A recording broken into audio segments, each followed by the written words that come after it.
등산 지팡이를 짚으며 천천히 걸음을 옮기던 이명호가 갑자기 멈춰 섰습니다. 오늘따라 지원이가 더 보고 싶구나. 혼자 중얼거리는 그의 목소리가 쓸쓸하게 울려 퍼졌습니다. 72년을 살아온 그의 인생에서 가장 큰 후회는 딸을 떠나보낸 것이었습니다. 이명호는 나무에 기대어 잠시 쉬며 눈을 감았습니다. 그러자 그때의 기억이 생생하게 되살아났습니다. 32세였던 그는 사업 초기라 힘든 시절을 겪고 있었습니다. 하지만 사업보다 더 큰 고민이 있었습니다. 결혼한 지 7년이 되도록 아이가 생기지 않았던 것입니다. 아내 수진이는 매달 병원에서 받는 검사 결과를 기다리며 울었습니다. 한약을 다려 먹고 좋다는 음식은 다 찾아 먹었습니다. 기도원에 가서 100일 기도도 드렸고 이름난 점집도 찾아다녔습니다. 이명호는 아내에게 말로는 괜찮다고 했지만 마음 한구석에는 늘 아쉬움이 있었습니다. 그러던 어느 봄날이었습니다. 여보, 아이가 생겼어요. 그 순간 두 사람은 서로를 끌어안고 눈물을 흘렸습니다. 7년을 기다려온 기적이었습니다. 하늘이 내려준 선물이야. 이명호가 수진의 머리를 쓰다듬으며 말했습니다. 10개월 후 예쁜 딸이 태어났습니다. 우리 지원이. 작은 아기를 보며 이명호는 눈물을 흘렸습니다. 작은 주먹을 꼭 쥐고 자고 있는 딸의 모습이 천사 같았습니다. 이명호는 그 하나뿐인 딸을 정말 보물처럼 키웠습니다. 최고의 유치원, 최고의 학교, 최고의 과외 선생님. 딸이 원하는 것이라면 무엇이든 해주었습니다. 하지만 20년 전 지원이가 20살이 되던 그 해에 이명호의 인생을 뒤바꿀 일이 일어났습니다. 어느 일요일 저녁이었습니다. 온 가족이 거실에 모여 앉아 있을 때 지원이가 조심스럽게 입을 열었습니다. 아빠, 엄마, 저 결혼할 거예요. 그 순간 거실에 정적이 흘렀습니다. 이명호와 수진이는 서로의 얼굴을 바라보았습니다. 갑자기 무슨 소리야? 이름은 김태성이에요. 22살이고. 아니, 잠깐만. 진짜 결혼한다는 거야? 너 지금 제정신이야? 네. 건설 현장에서 일하고 성실해요. 저랑 많이 사랑해주고요. 건설 현장에서 일한다는 말에 이명호의 얼굴은 급격히 굳어졌습니다. 7년을 기다려 얻은 딸, 보물처럼 키운 딸이 막노동꾼과 결혼한다니요. 안 돼. 절대 안 돼. 이명호의 목소리가 높아졌습니다. 우리가 얼마나 힘들게 너를 키웠는데 그런 사람하고 결혼을 해? 그리고 너 지금 20살이야. 아직 대학도 제대로 안 다녔는데 무슨 결혼이야. 무슨 일이 있어도 안 되니까 그렇게 알아. 알겠어? 아빠, 제가 가장 사랑하는 사람이에요. 직업은 중요하지 않아요. 저 그 사람이랑 결혼하고 싶어요. 사랑? 사랑이 다일 것 같아? 현실을 봐. 너 그 남자랑 결혼하면 평생을 고생할 거야. 돈이 전부가 아니에요. 돈이 전부가 아니라고? 너 돈 없이 살아봤어? 아빠가 다 해주니까 이게 쉬워 보이지? 부녀간의 목소리가 점점 높아졌습니다. 아내 수진이 중간에서 말리려 했지만 소용없었습니다. 그때 지원이가 떨리는 목소리로 말했습니다. 아이가 생겼어요. 그 순간 이명호의 머릿속이 하얘졌습니다. 분노와 실망, 배신감이 한꺼번에 밀려왔습니다. 뭐라고? 아이가? 네. 2달 됐어요. 이명호는 그 자리에서 벌떡 일어났습니다. 이런 식으로 내 딸을 망치다니. 아빠, 그 자식 지금 어디 있어? 당장 찾아가서 걷어차버릴 거야. 어디 있냐고 그 자식? 아빠 왜 그러세요? 네가 나를 이렇게 배신해? 내가 너를 어떻게 키웠는데. 너 다시는 내 딸이라고 하지 마. 당장 이 집에서 나가. 어디 한번 그 자식이랑 돈 없이 잘 살아보라고. 그렇게 소리치고 난 후 지원이는 눈물을 흘리며 방으로 들어갔습니다. 그리고 그날 밤 짐을 싸서 집을 나갔습니다. 그게 딸의 마지막 모습이었습니다. 그때까지만 해도 이명호는 딸이 금방 돌아올 거라고 생각했습니다. 울면서 잘못했다고 빌면서 돌아올 거라고 믿었습니다. 하지만 며칠이 지나고 몇 주가 지나고 몇 달이 지나도 딸은 돌아오지 않았습니다. 딸이 돌아오지 않자 이명호는 걱정되기 시작했습니다. 딸에게 연락을 하기 시작했지만 연락이 되지 않았습니다. 수소문하며 딸을 찾기 시작했지만 아무런 소식도 들을 수 없었습니다. 아내 수지는 딸이 떠나고 점점 망가지기 시작했습니다. 건강이 악화됐고 남편을 원망하며 매일 밤을 눈물로 지샜습니다. 그러다가 급기야 60대 초반의 치매 증상까지 나타나기 시작했습니다. 이명호는 자신의 상황을 잊기 위해 일에 더 몰두했습니다. 그렇게 지금의 국내 굴지기업인 태산건설을 일궈냈습니다. 그리고 72세가 된 지금 태산건설 명예회장직에서 물러난 지 1년이 지났습니다. 이제 그가 회사에 나갈 필요가 없는 날들이 많아졌습니다. 아내는 어느새 치매가 더 심해져 요양병원에 입원하게 됐습니다. 그렇게 이명호는 집에 혼자 남는 날이 많아졌습니다. 그 후부터 딸 지원이에 대한 생각이 머리를 지배하기 시작했습니다. 텅 빈 집안에서 지원이의 목소리가 들리는 것 같고 지원이가 뛰어다니던 복도가 더욱 적막하게 느껴졌습니다. 그래서 이명호는 떠났습니다. 집을 떠나 공기 좋은 곳에서 마음을 씻고 싶었던 것입니다. 이명호는 깊은 숨을 들이마셨습니다. 차가운 공기가 폐 속 깊이 스며들었습니다. 지원아, 넌 지금 어디에 있니? 이명호의 목소리가 산속에 메아리쳐 퍼져나갔습니다. 이명호는 다시 산을 올랐습니다. 하염없이 오르고 또 올랐습니다. 돌아간다는 생각은 하지 않았습니다. 그저 오늘은 한없이 걷고 싶었습니다. 1시간쯤 올라갔을까요? 등산로가 점점 좁아졌습니다. 사람이 다니는 길이 아니라 짐승들이 다니는 오솔길 같았습니다. 양쪽으로 가시덤불이 우거져 있어서 옷에 걸리기 시작했습니다. 가시가 손등을 찔렀습니다. 빨간 피가 살짝 배어 나왔습니다. 어쩌다 여기까지 와버렸지. 주변을 둘러보니 길을 없었습니다. 온통 비슷비슷한 나무들 뿐이었습니다. 어디가 왔던 길인지 구분하기 어려웠습니다. 저쪽으로 돌아가면 되나? 이명호는 돌아가는 길처럼 보이는 곳에 발을 디뎠습니다. 그런데 그 순간이었습니다. 와드득. 발밑에서 이상한 소리가 났습니다. 이명호가 딛고 선 바위가 갑자기 흔들렸습니다. 놀라서 주변을 살펴보려던 순간 바위가 완전히 무너져 내렸습니다.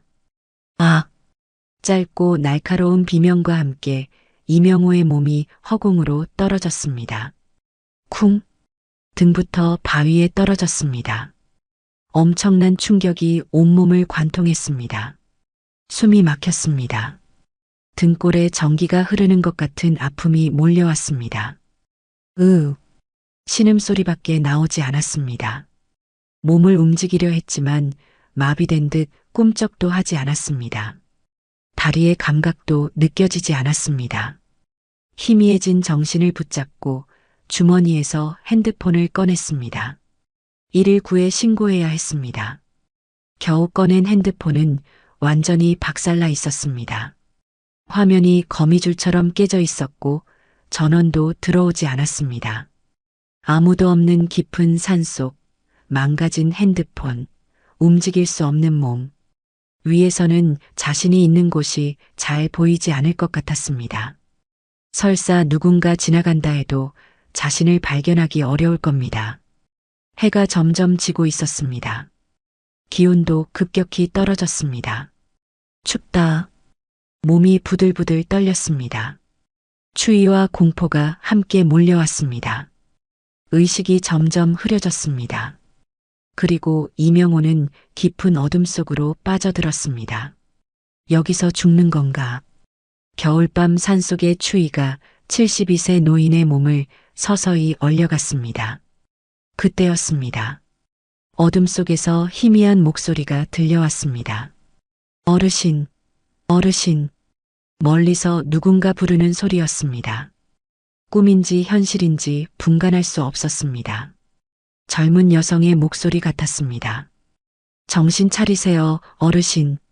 누군가 자신의 어깨를 흔드는 것 같았습니다. 따뜻한 손길이 느껴졌습니다. 이명호는 천천히 눈을 떴습니다. 처음에는 모든 것이 흐릿했습니다. 초점이 맞지 않았습니다. 다행이다. 정신을 차리셨네요. 괜찮으세요? 많이 다치셨어요? 걱정 어린 목소리였습니다. 맑고 따뜻한 음성이었습니다.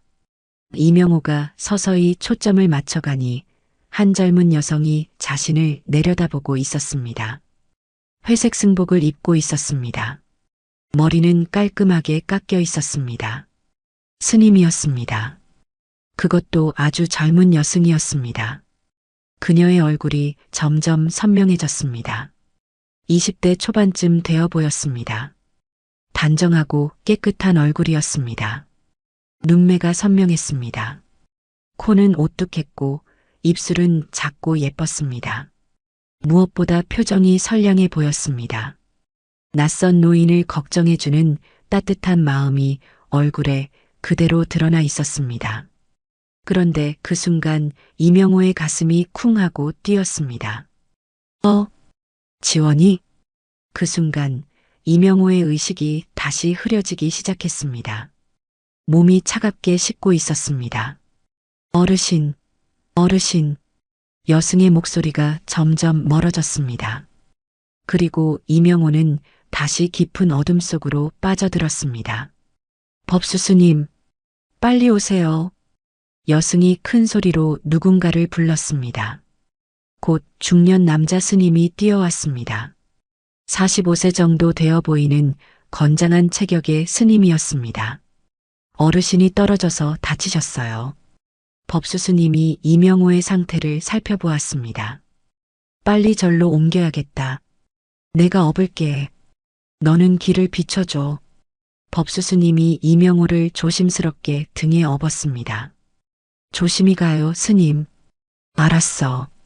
너도 발밑 조심해. 두 스님은 조심스럽게 산길을 내려갔습니다. 30분 정도 걸어서 청운암에 도착했습니다. 작지만 정갈한 절이었습니다. 법수스님이 이명호를 작은 방에 눕혔습니다. 따뜻한 이불을 덮어주고 베개를 받쳐주었습니다. 여승은 물과 수건을 가져와서 이명호의 얼굴을 닦아주었습니다. 상처가 있는지 확인하고 체온이 너무 떨어지지 않았는지 살펴보았습니다. 여승은 이명호 곁을 지키며 밤을 새웠습니다. 그리고 새벽이 밝아왔습니다. 이명호는 천천히 눈을 떴습니다. 처음에는 여기가 어디인지 몰랐습니다. 천장을 올려다보니 나무로 된 석가래가 보였습니다.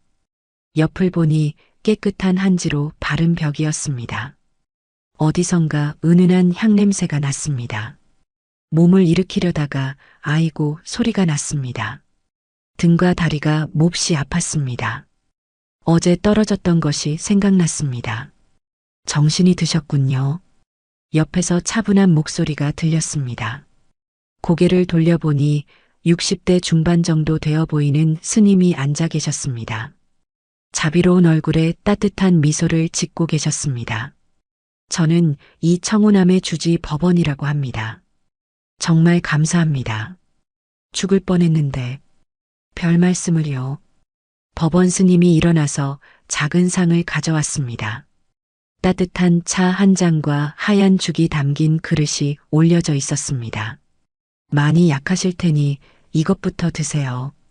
이명호가 상체를 일으키려다가 아파서 인상을 찌푸렸습니다. 천천히 하세요. 많이 다치셨어요. 법원 스님이 조심스럽게 도와주었습니다. 등 뒤에 베개를 받쳐주어서 편하게 앉을 수 있게 해주었습니다. 고맙습니다. 이명호가 떨리는 손으로 차를 들었습니다. 따뜻한 차가 목을 타고 내려가니 온몸이 따뜻해졌습니다. 이게 뭔 차인가요? 참 따뜻하네요. 대추차입니다. 몸을 따뜻하게 해주고 기력도 보충해줍니다. 죽도 한 숟가락씩 떠먹었습니다. 부드럽고 소화하기 좋았습니다. 얼마나 배가 고팠는지 금세 한 그릇을 다 먹었습니다. 더 드시겠어요? 아니요, 충분합니다. 정말 맛있었어요. 기력이 조금 돌아오니 어제 일이 더 선명하게 떠올랐습니다. 특히 자신을 구해준 젊은 여승의 얼굴이 생각났습니다. 그 얼굴, 너무나 익숙했던 그 얼굴. 주지스님, 네, 말씀하세요. 어제 저를 구해주신 분은 여승이었던 것 같은데, 그분은 안 계십니까? 법원 스님이 고개를 끄덕였습니다. 아, 하늘 스님 말씀이시군요. 아, 그 여승이 하늘 스님이시군요. 내 본명이 하늘인데 그 뜻을 그대로 이어받아 법명을 하늘 스님으로 했습니다. 그런데 나이가 젊어 보이는데 어찌 절에 있으실까요? 5년 전에 산속에서 죽을 뻔한 걸 제가 구해줬는데 그 이후로 함께하고 있습니다. 법원 스님은 더 자세한 이야기는 하지 않았습니다. 그런데 어르신, 몸은 좀 어떠십니까? 법원 스님이 자연스럽게 화제를 돌렸습니다. 아직 많이 아픕니다. 특히 등하고 다리가. 며칠 더 쉬셔야겠어요. 스님, 이런 폐를 끼쳐서 정말 죄송합니다. 별 말씀을요. 어려운 사람 돕는 것이 스님의 도리 아니겠습니까? 법원 스님이 따뜻하게 미소 지었습니다. 일단 오늘은 푹 쉬시고 내일 몸 상태를 보겠습니다. 네, 알겠습니다. 이명호는 고개를 끄덕였지만 마음 한편으로는 그 젊은 여승을 다시 보고 싶었습니다. 왜 그렇게 딸과 닮았을까요? 단순한 우연일까요? 다음 날 아침 새소리가 지저귀는 소리에 이명호가 눈을 떴습니다. 창문 너머로 아침 햇살이 부드럽게 들어왔습니다. 몸의 컨디션이 어제보다 조금 나아진 것 같았습니다. 똑똑. 문을 두드리는 소리가 났습니다. 들어오세요. 문이 조용히 열리며 젊은 여승이 들어왔습니다. 회색 승복을 깔끔하게 입고 양손에는 아침 식사가 담긴 쟁반을 들고 있었습니다. 안녕하세요, 어르신. 밤새 안녕히 주무셨어요? 그 순간 이명호의 가슴이 또다시 쿵 하고 뛰었습니다. 어젯밤 내내 생각했던 그 얼굴이 다시 눈앞에 나타났습니다. 아침 햇살에 비친 하늘의 얼굴이 더욱 선명하게 보였습니다. 맑은 눈동자, 단정한 이목구비. 모든 것이 딸 지원이를 떠올리게 했습니다. 하지만 현실을 파악하고 곧 고개를 저었습니다. 딸은 40대고 여승은 20대. 나이가 맞지 않았습니다. 무엇보다 딸이 스님이 될 이유가 전혀 없었습니다. 그저 닮은 사람이겠지. 이명호는 애써 마음을 진정시켰습니다. 몸은 좀 어떠세요? 하늘이 쟁반을 작은 상 위에 놓으며 걱정스러운 표정으로 물었습니다. 목소리에서 진심 어린 관심이 느껴졌습니다. 덕분에 괜찮습니다. 정말 고맙습니다. 생명의 은인입니다. 이명호가 조심스럽게 몸을 일으키며 대답했습니다. 어제는 정말 위험했거든요. 다행이에요. 하늘이 따뜻한 미소를 지었습니다. 그 미소가 또다시 이명호의 마음을 흔들었습니다. 딸이 어릴 적 웃던 모습과 너무나 닮았었습니다. 이 죽도 드세요. 소화가 잘 되도록 끓였어요. 하늘이 숟가락을 건네주었습니다. 따뜻한 죽에서는 구수한 향이 났습니다. 이명호는 죽을 먹으면서도 계속 하늘의 얼굴을 관찰했습니다. 실례가 안 된다면 한 가지 여쭤봐도 될까요? 이명호가 조심스럽게 말을 꺼냈습니다. 네, 뭐든지 물어보세요.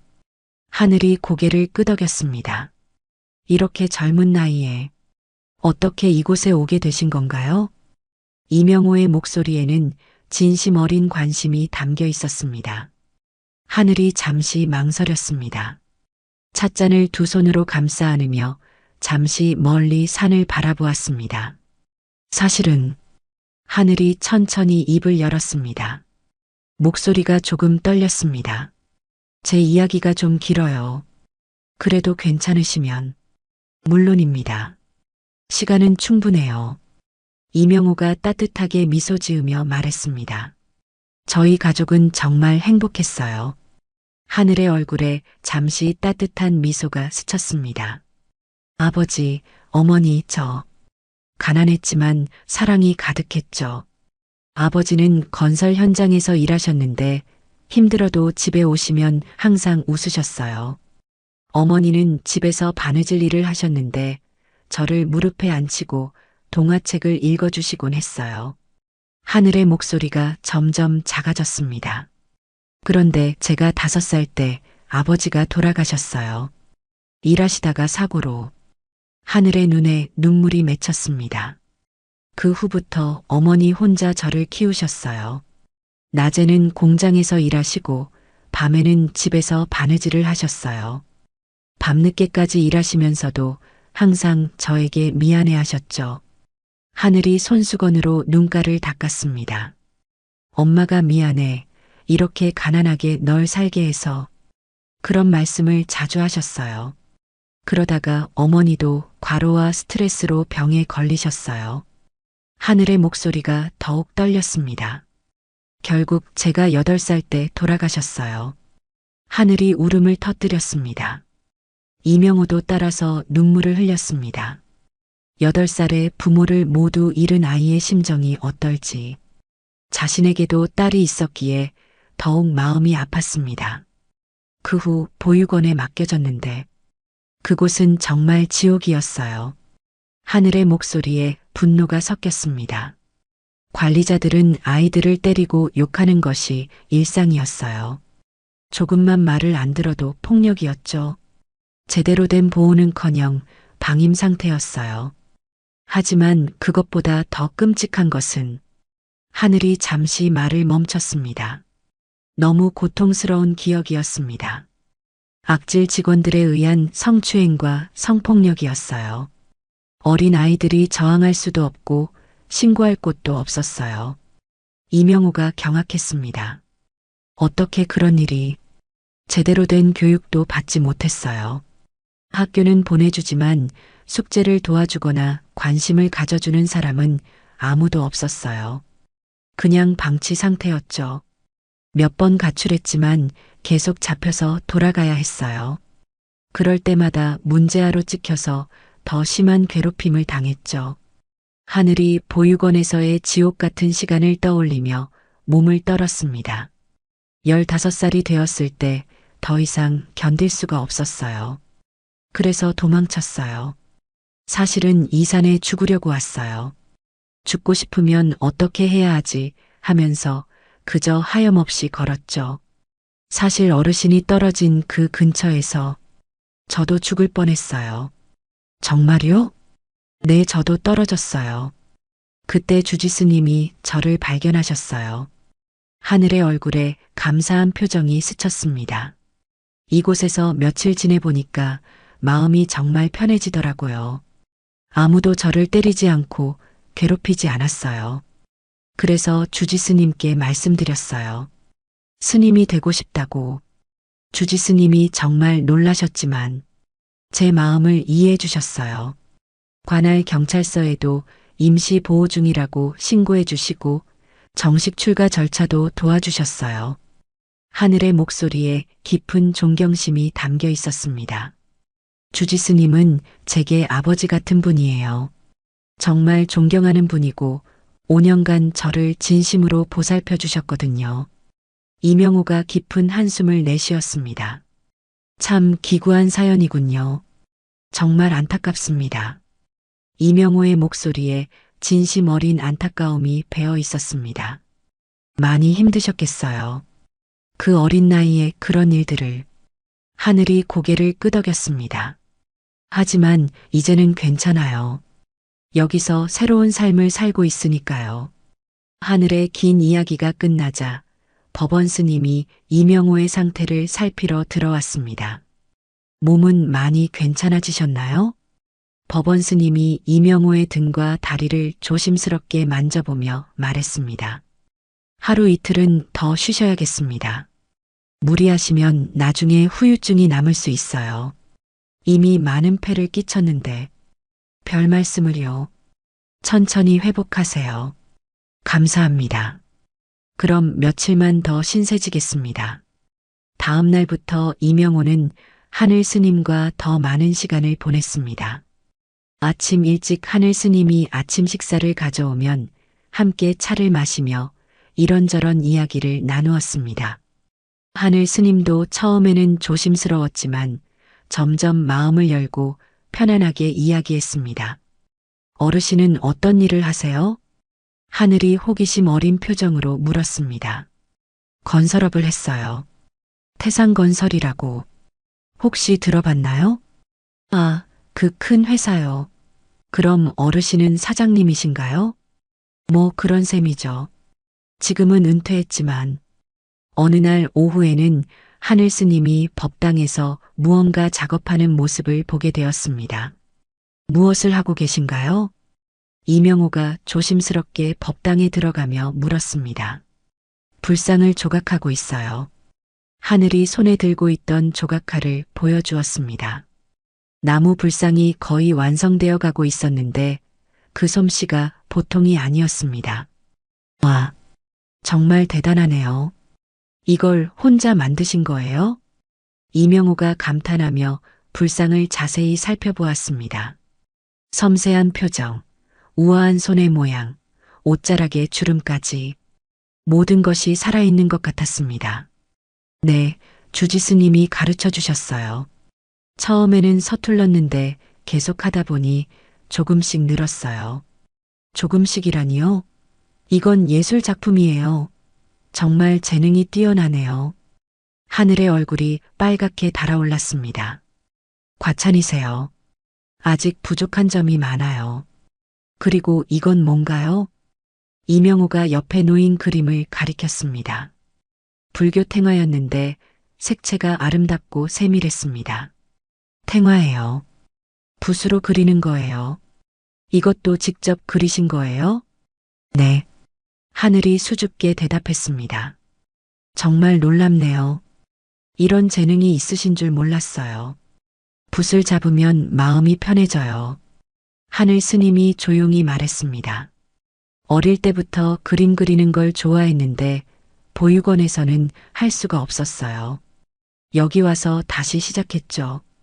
정말 멋져요. 이명호의 칭찬에 하늘 스님이 환하게 웃었습니다. 그 웃음이 또다시 이명호의 마음을 흔들었습니다. 며칠을 함께 보내면서 이명호는 하늘 스님에게 점점 더 애정을 느꼈습니다.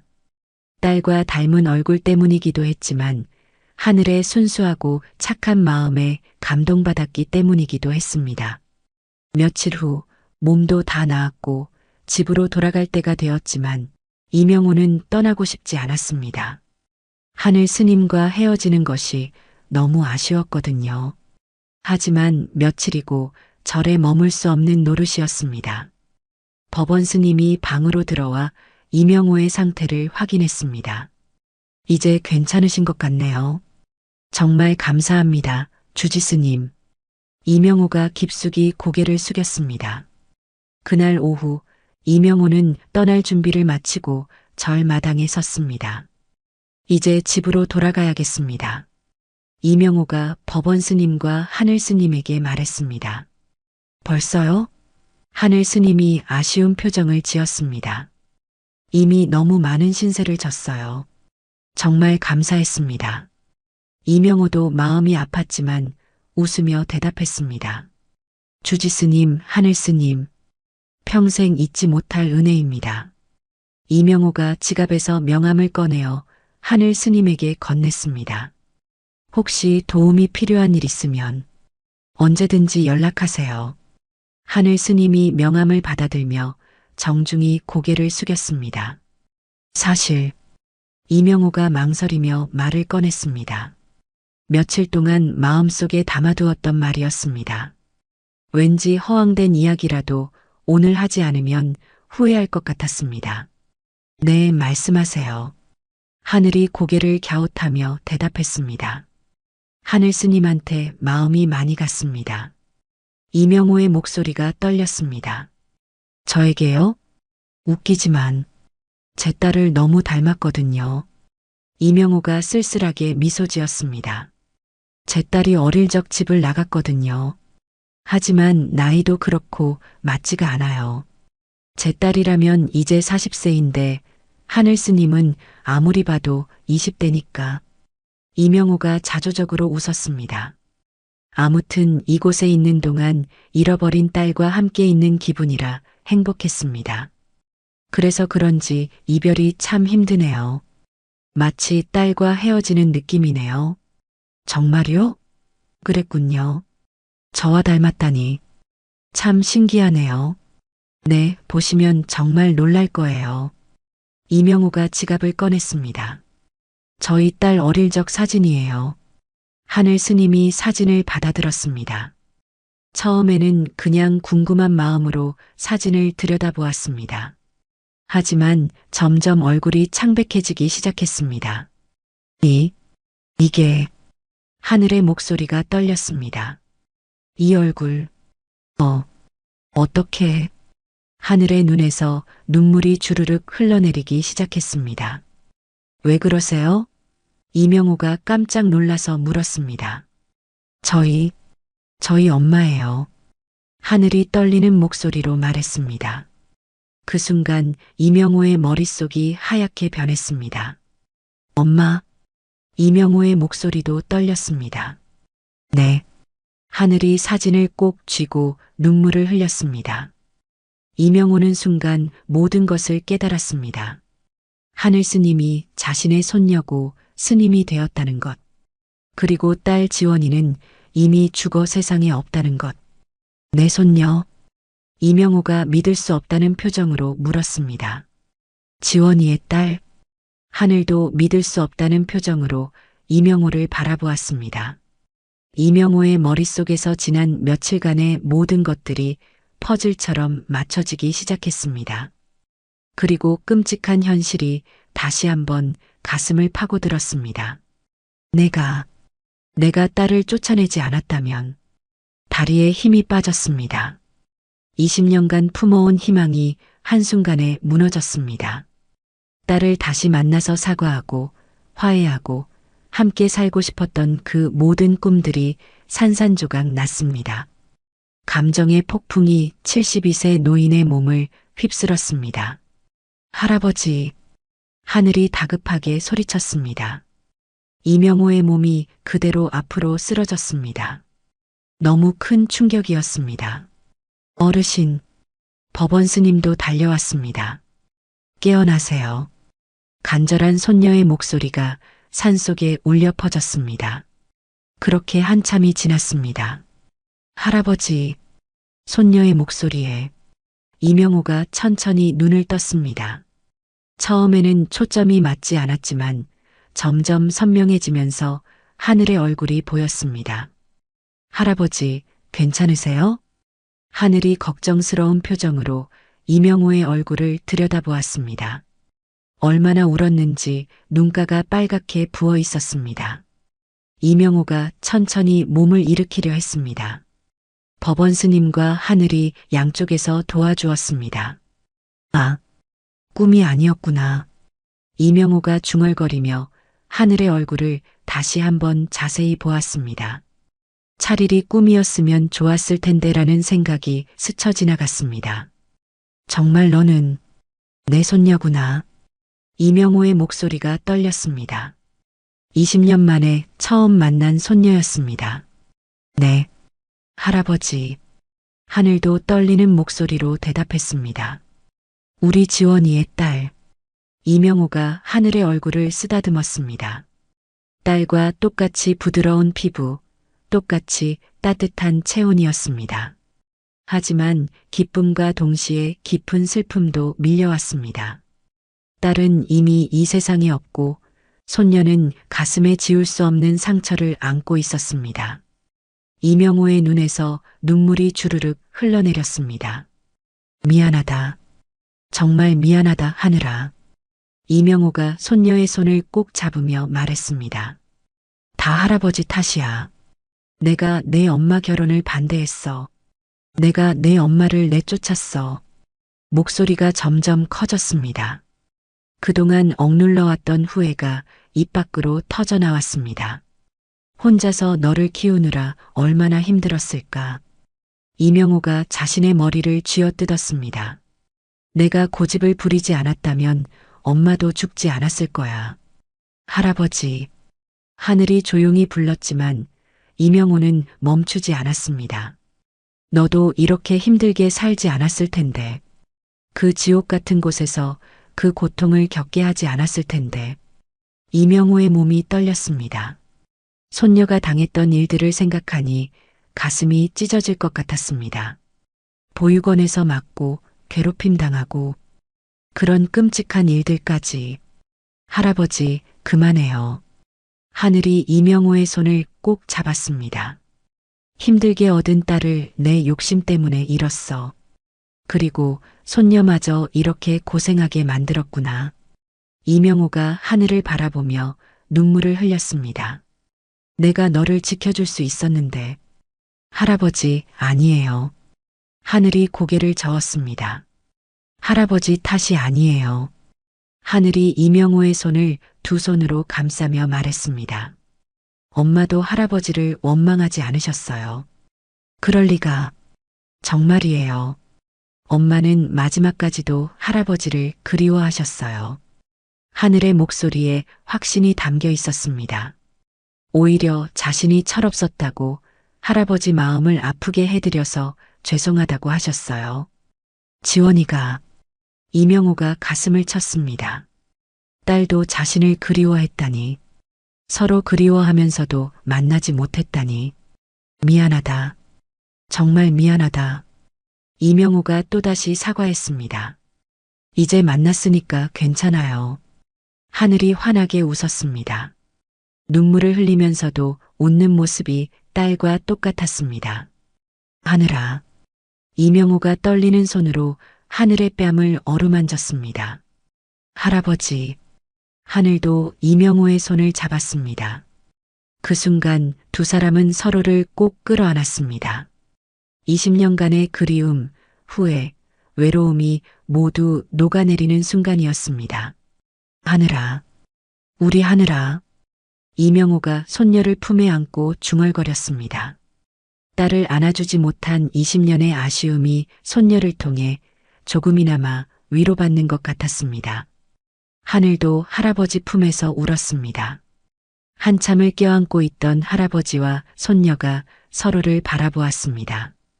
눈물로 범벅이 된 얼굴이었지만 둘 다 행복한 미소를 짓고 있었습니다. 비록 딸은 없었지만 할아버지와 손녀가 만났습니다. 늦었지만 진정한 가족이 만난 순간이었습니다. 절마당에 석양이 내려앉았습니다. 길고 힘든 하루였지만 가장 소중한 하루이기도 했습니다. 잠시 후 이명호는 하늘의 손을 꼭 잡으며 말했습니다. 하늘아, 이제 할아버지랑 함께 내려가자. 할아버지가 모든 걸 다 해줄게. 우리 집으로 가자. 이명호의 얼굴에는 희망이 가득했습니다. 하지만 하늘의 표정은 복잡했습니다. 기쁨과 망설임이 동시에 스쳐 지나갔습니다. 할아버지. 하늘이 조심스럽게 입을 열었습니다. 하지만 저는 이제 스님이에요.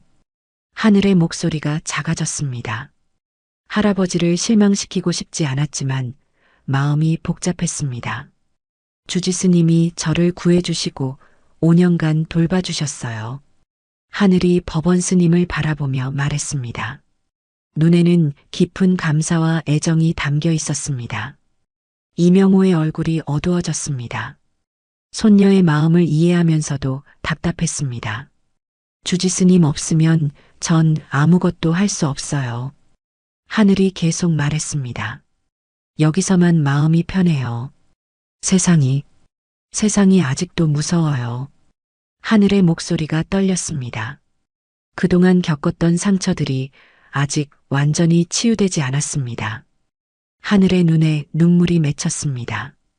이명호가 답답한 표정을 지었습니다. 하지만 넌 내 손녀야. 가족이 있어.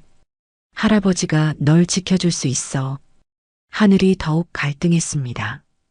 가족에 대한 그리움은 간절했지만 절에 대한 애착도 깊었습니다. 세상에 대한 두려움과 할아버지에 대한 믿음이 교차했습니다. 무엇보다 주지스님에 대한 의리를 저버릴 수 없었습니다. 그때 법원 스님이 조용히 다가왔습니다. 하늘아. 법원 스님의 부드러운 목소리에 하늘이 고개를 들었습니다. 주지스님. 하늘이 놀란 표정으로 법원 스님을 바라보았습니다. 5년 전 그날을 기억하느냐? 내가 이 산에서 죽으려고 했던 그날 말이야. 하늘의 얼굴이 어두워졌습니다. 그때 너는 상처투성이었어. 몸도 마음도 수많은 상처들로 가득했지. 법원 스님의 목소리가 따뜻했습니다. 나는 그때 생각했어. 이 아이의 상처를 치유해 주는 것이 내 역할이라고. 하늘이 고개를 끄덕였습니다. 5년 동안 너를 지켜보면서 느꼈어. 점점 상처가 치유되고 있었지만 뭔가 하나가 부족했어. 법원 스님이 이명호를 바라보았습니다. 가족이었구나. 진짜 가족의 사랑. 하늘의 눈에 눈물이 맺혔습니다. 너는 여기서 평안을 찾았지만 그게 진정한 행복은 아닐 수 있단다. 세상은 아직 아름다워. 특히 사랑하는 가족과 함께라면. 하지만 주지스님이 없으면 저는. 법원 스님이 하늘의 손을 잡았습니다. 내 할아버지는 딸을 만나기 위해 20년을 헤맸어. 그 길 끝에 너를 만난 거고 할아버지의 마음도 이해해 주렴. 부처님도 가족의 사랑을 거부하라고 하지 않으셨다. 스님 하지만 그리고 완전히 이별하는 건 아니잖니. 언제든 보고 싶으면 찾아와. 여기도 언제나 내 집이야. 하늘은 한참을 고민하다 천천히 고개를 끄덕였습니다. 법원 스님이 이명호를 바라보며 말했습니다. 이 아이를 잘 부탁합니다. 하늘이 주저앉으며 울기 시작했습니다. 이명호가 법원 스님에게 깊이 절했습니다.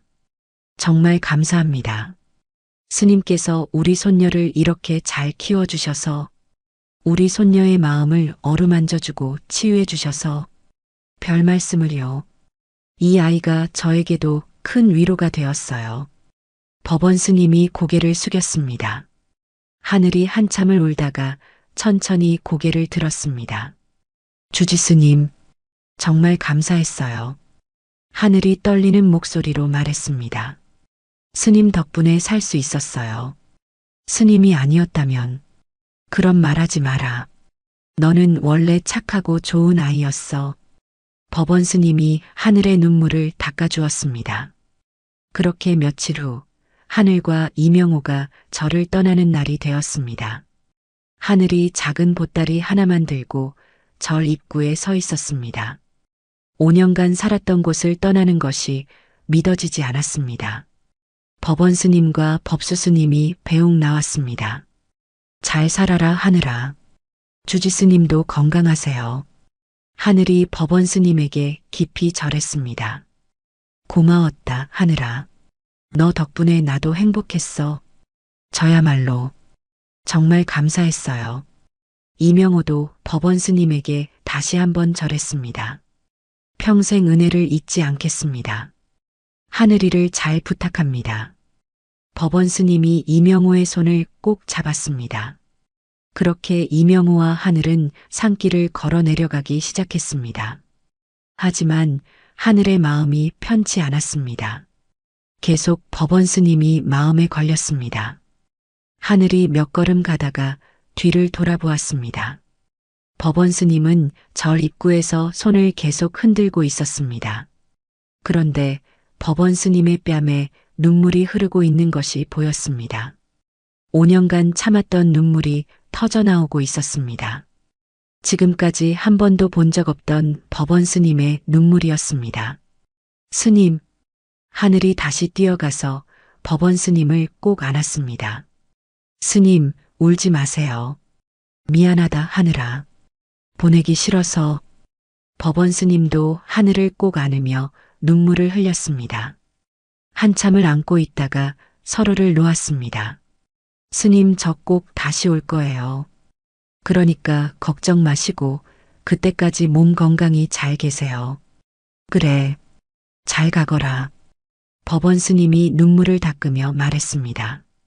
하늘은 다시 이명호에게 돌아가서 함께 산길을 걸어 내려갔습니다. 법원 스님은 두 사람의 모습이 보이지 않을 때까지 계속 손을 흔들었습니다. 그렇게 하늘은 5년을 살아오던 저를 떠나게 됐습니다. 산에서 내려온 후 이명호는 하늘과 함께 서울로 향했습니다. 하늘은 처음 보는 도시 풍경에 조금 긴장하는 모습이 보였습니다. 할아버지, 어디 가는 거예요? 하늘이 조심스럽게 물었습니다. 소개해줄 사람이 있어. 이명호가 따뜻하게 미소 지으며 대답했습니다. 누구를 만나러 가는 거예요? 가면 알 수 있어. 너를 보면 누구보다 좋아할 사람이야. 2시간쯤 지나서 깔끔하고 현대적인 건물 앞에 도착했습니다. 효사랑 요양병원이라는 간판이 보였습니다. 여기가 어디예요? 들어가 보자. 이명호가 하늘의 손을 잡고 병원 안으로 들어갔습니다. 로비는 깨끗하고 조용했습니다. 간호사들이 친절하게 인사했습니다. 이명호 회장님, 안녕하세요. 네, 안녕하세요. 오늘은 손녀와 함께 왔어요. 간호사가 하늘을 보며 놀란 표정을 지었습니다. 엘리베이터를 타고 3층에 올라갔습니다. 복도는 조용하고 따뜻한 분위기였습니다. 각 방마다 환자들이 편안하게 지내고 있었습니다. 301호 앞에 멈춰 선 이명호가 하늘에게 말했습니다. 하늘아, 할머니야. 할머니요? 하늘이 깜짝 놀랐습니다. 이명호가 문을 조심스럽게 열었습니다. 방 안에는 이명호의 아내, 수진이 침대에 앉아 창밖을 바라보고 있었습니다. 단정하게 빗은 회색 머리, 깨끗한 환자복을 입고 계셨습니다. 여보, 왔어요. 이명호가 다정하게 부르자 수진이 천천히 고개를 돌렸습니다. 내가 데려온 사람이 있어. 이명호가 하늘을 수진 앞으로 이끌었습니다. 수진이 하늘을 보는 순간 눈이 커졌습니다. 그리고 눈물이 주르륵 흘러내리기 시작했습니다. 딸이 왔구나. 수진이 떨리는 목소리로 말했습니다. 치매 때문인지 수진은 하늘을 죽은 딸 지원으로 착각하고 있었습니다. 나이가 훨씬 어리고 머리도 밀려 있었지만 수진의 눈엔 그런 것들이 보이지 않았습니다. 오직 20년을 그리워했던 딸의 얼굴만 보였던 것입니다. 지원아, 어디 갔었니? 수진이 하늘의 손을 꼭 잡았습니다. 보고 싶었어? 우리 딸, 엄마가 얼마나 그리워했는지 알아? 할머니, 하늘이 떨리는 목소리로 불렀습니다. 여보, 손녀 하늘이에요. 이명호가 조심스럽게 설명했지만 수진은 듣지 못하는 것 같았습니다. 아니, 듣고 싶어 하지 않았을 수도 있습니다. 지원아, 왜 이렇게 늦었니? 엄마가 얼마나 기다렸는데. 수진이 하늘의 뺨을 쓰다듬었습니다. 평생을 내 엄마를 그리워하며 살았어. 그래서 치매도 온 거야. 이명호가 하늘에게 작은 목소리로 설명했습니다. 하늘은 할머니를 바라보며 복잡한 마음이 들었습니다. 잠시 고민한 후 하늘은 할아버지에게 작은 눈짓을 보냈습니다. 이명호도 손녀의 마음을 이해했습니다. 네, 엄마. 딸이 왔어요. 늦어서 미안해요. 하늘이 따뜻하게 미소 지으며 말했습니다. 정말 우리 지원이야? 수진의 얼굴이 환하게 밝아졌습니다. 이명호도 함께 말했습니다. 이제 걱정 마세요. 수진이 하늘을 꼭 안았습니다. 20년간 그리워했던 딸을 다시 만난 것처럼 행복해 하셨습니다. 거짓말이었지만 모두가 행복한 순간이었습니다. 여보, 우리 딸이 돌아왔어요. 수진이 이명호를 바라보며 말했습니다. 네, 여보. 우리 딸이 돌아왔네요. 이명호도 눈물을 흘리며 대답했습니다. 세 사람이 함께 앉아 있는 모습은 정말 화목한 가족 같았습니다. 비록 수진의 착각이었지만 그 순간만큼은 모두가 진정으로 행복했습니다. 수진과의 만남을 마치고 집으로 돌아가는 길에 이명호가 하늘에게 조심스럽게 말을 꺼냈습니다. 하늘아, 네 할아버지. 나는 내가 우리 회사를 넘겨받았으면 좋겠구나. 하늘이 잠시 침묵했습니다. 할아버지의 기대가 느껴졌지만 마음 한편으로는 부담스러웠습니다. 물론 지금 당장은 아니야. 차근차근 배워가면서 경영학도 공부하고. 이명호의 목소리에는 희망이 가득했습니다. 손녀와 함께 회사를 키워나가는 모습을 그리고 있었습니다. 하늘이 한참을 고민하다가 용기를 내어 말했습니다. 할아버지, 사실은 저는 그림을 그리고 싶어요. 하늘의 목소리가 작아졌습니다. 할아버지를 실망시킬까봐 걱정되었습니다. 절에서 불상을 조각하고 탱화를 그리면서 정말 행복했어요. 하늘이 계속 말했습니다. 붓을 잡으면 마음이 편해져요. 그 순간만큼은 모든 걱정이 사라져요. 이명호가 깜짝 놀라서 하늘을 바라보았습니다. 사람들이 제 그림을 보고 감동받는 모습을 보면 정말 뿌듯해요. 하늘의 얼굴이 환해졌습니다. 제 진짜 꿈은 화가가 되는 거예요. 많은 사람들에게 감동을 주는 그림을 그리고 싶어요. 잠시 침묵 후 이명호의 얼굴에 따뜻한 미소가 스쳤습니다. 그래, 내가 하고 싶은 대로 해라. 정말요? 하늘이 놀라서 할아버지를 바라보았습니다. 할아버지가 뭐든지 다 지원해 줄게. 할아버지, 하늘의 눈에 눈물이 맺혔습니다.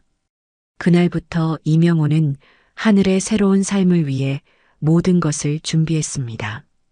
DNA 검사를 통해 할아버지와 손녀의 관계를 공식 확인하고 정식 가족관계 등록을 마쳤습니다. 주민등록, 호적 정리 등 복잡한 일들을 모두 처리했습니다. 하늘은 이제 법적으로도 완전한 이명호의 가족이 되었습니다.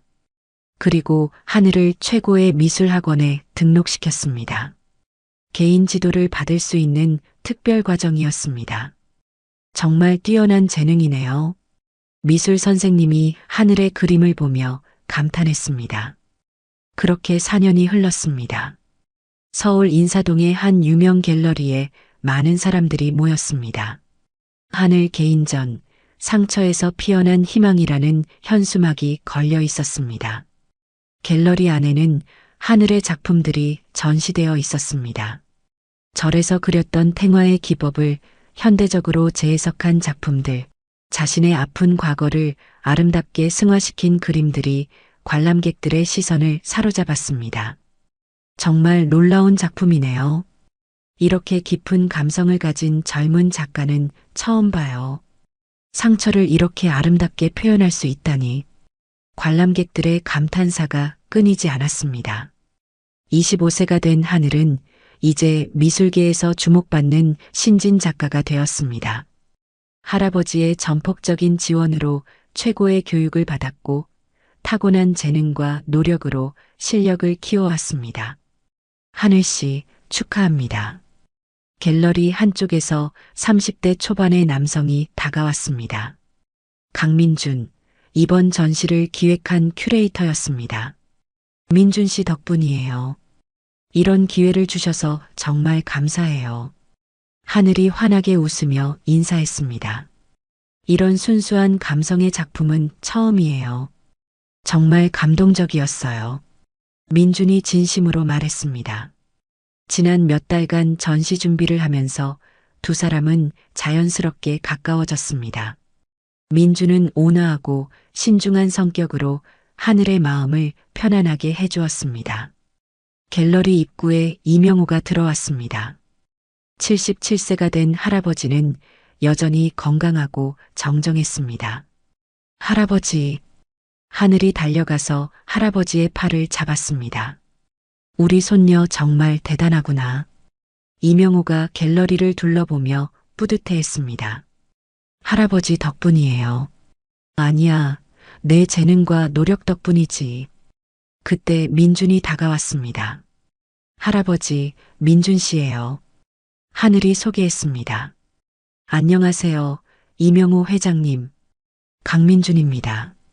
민준이 정중하게 인사했습니다. 이명호가 민준을 자세히 살펴보았습니다.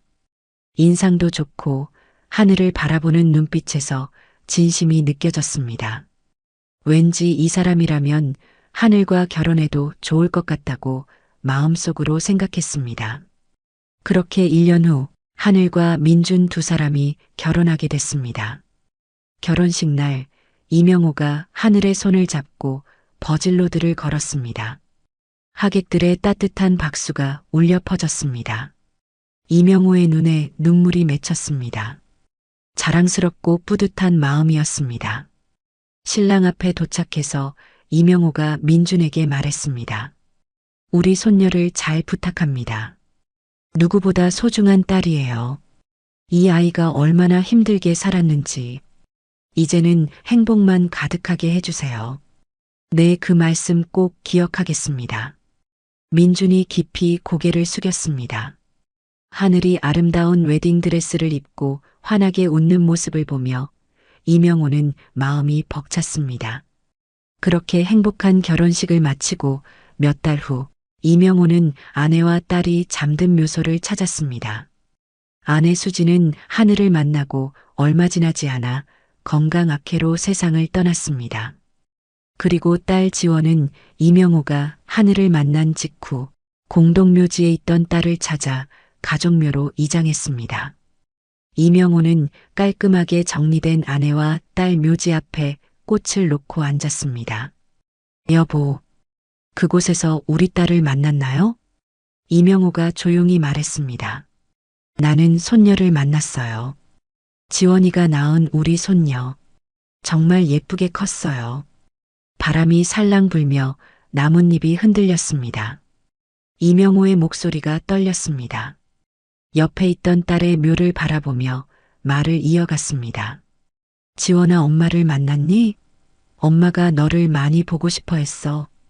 그곳에서는 오래 행복하게 함께 있어 주렴. 나는 여기서 너의 소중한 보물을 만났단다. 우리 하늘이 정말 예쁜 착하고 예쁜 아이야. 그런 하늘이가 결혼을 했어. 좋은 사람 만나서 정말 행복해 보이더라. 너도 봤어야 하는데. 이명호가 미소를 지었습니다. 여보, 고마웠어요. 예쁜 딸을 낳아줘서. 지원아, 고맙다. 예쁜 손녀를 낳아줘서. 그때 뒤에서 발걸음 소리가 났습니다. 하늘이 다가오고 있었습니다. 하늘이 이명호 옆에 앉았습니다. 엄마, 할머니, 저 결혼했어요. 좋은 사람 만나서 행복하게 살게요. 낳아주셔서 감사합니다. 하늘도 무덤 앞에서 인사했습니다. 하늘이 할아버지의 손을 꼭 잡았습니다. 두 사람이 함께 묵념했습니다. 잠시 후 하늘이 할아버지를 바라보며 조심스럽게 말했습니다. 할아버지, 저 가고 싶은 곳이 있어요. 어디? 이명호가 고개를 갸웃했습니다. 주지스님께 인사드리러 가고 싶어요. 민준 씨도 함께 소개해드리고 싶고. 이명호가 따뜻하게 미소 지었습니다. 그래, 정말 좋은 생각이다. 스님께서 얼마나 기뻐하실까? 다음 날 아침 세 사람은 함께 청운암으로 향했습니다. 하늘이 처음 이 길을 걸었을 때는 15세의 상처받은 소녀였는데 이제는 25세의 행복한 신부가 되어 돌아오는 길입니다. 산길을 오르며 하늘의 마음이 두근거렸습니다. 저기 저리 보여요. 하늘이 손가락으로 가리키며 반가워했습니다. 청운함의 기와 지붕이 나무 사이로 보였습니다. 절 마당에 도착하자 마침 법원 스님이 마당을 쓸고 계셨습니다. 발걸음 소리에 고개를 드신 법원 스님이 하늘을 보자마자 빗자루를 놓고 눈을 크게 뜨셨습니다. 하늘이구나. 법원 스님의 목소리가 떨렸습니다. 주지 스님. 하늘이 달려가서 법원 스님을 안았습니다. 눈에서 벌써 눈물이 흘러내렸습니다. 스님, 정말 보고 싶었어요. 나도 정말 보고 싶었어. 법원 스님의 눈에도 눈물이 맺혔습니다. 어떻게 지냈니? 힘들지 않았어? 법원 스님이 하늘의 어깨를 잡고 자세히 보셨습니다. 예전에 어둡고 무서워하던 표정은 온데간데 없고 환하고 행복한 얼굴이었습니다. 할아버지 덕분에 정말 행복하게 지냈어요. 하늘이 이명호를 바라보며 환하게 웃었습니다. 이명호가 법원 스님께 정중히 절했습니다. 스님, 그동안 안녕하셨습니까? 그동안 잘 지내셨는지요? 얼굴을 보니까 많이 좋아지셨습니다. 법원 스님이 고개를 숙이시며 대답했습니다. 그런데 주지 스님, 특별히 소개해드릴 분이 있어요. 하늘이 수줍게 웃으며 민준을 앞으로 이끌었습니다. 제 남편 강민준이에요. 그 순간 법원 스님이 깜짝 놀라셨습니다. 남편? 네. 며칠 전에 결혼식을 올렸어요. 하늘이 부끄러워하며 고개를 숙였습니다. 안녕하세요, 주지 스님. 강민준입니다. 민준이 깍듯하게 절했습니다. 법원 스님이 민준을 찬찬히 살펴보셨습니다. 온화하고 진실한 인상이었습니다. 하늘을 바라보는 눈빛에서 진심 어린 사랑이 느껴졌습니다. 정말 잘 됐구나. 법원 스님이 두 손을 모으며 기뻐하셨습니다. 하늘이가 이렇게 좋은 분을 만나서 부처님께서 정말 복을 내려주셨구나. 하늘이를 잘 부탁합니다. 네, 스님. 민준이 진심을 담아 대답했습니다. 법당에 들어가 네 사람이 둘러앉아 차를 마셨습니다. 하늘아, 내가 행복하니까 나도 정말 기뻐. 이게 바로 내가 바라던 거야. 좋은 가족도 만나고. 법원 스님이 감격스러워 하셨습니다. 스님이 우리 손녀를 이렇게 잘 키워주셔서 우리 가족이 다시 만날 수 있었어요. 이명호가 진심으로 대답했습니다. 해가 기울어갈 무렵 세 사람이 절을 떠날 시간이 되었습니다. 주지 스님, 자주 찾아뵐게요. 하늘이 법원 스님의 손을 꼭 잡았습니다. 그래, 언제든 와라. 법원 스님이 하늘을 한 번 더 꼭 안아주셨습니다. 잘 살아라, 하늘아. 항상 행복해야 해. 스님도 건강하세요. 정말 사랑해요. 법원 스님이 끝까지 손을 흔들며 배웅해 주셨습니다. 산길을 내려가면서 하늘이 두 사람의 손을 잡았습니다. 할아버지, 민준 씨, 저 정말 행복해요. 이명호가 따뜻하게 미소 지었습니다. 민준도 행복한 표정을 지었습니다. 석양이 세 사람의 뒤를 따뜻하게 비추었습니다. 절에서는 법원 스님이 저녁 예불을 올리며 하늘의 행복이 영원하기를 기도했습니다. 지금까지 이명호와 하늘의 이야기를 들어주셔서 감사합니다.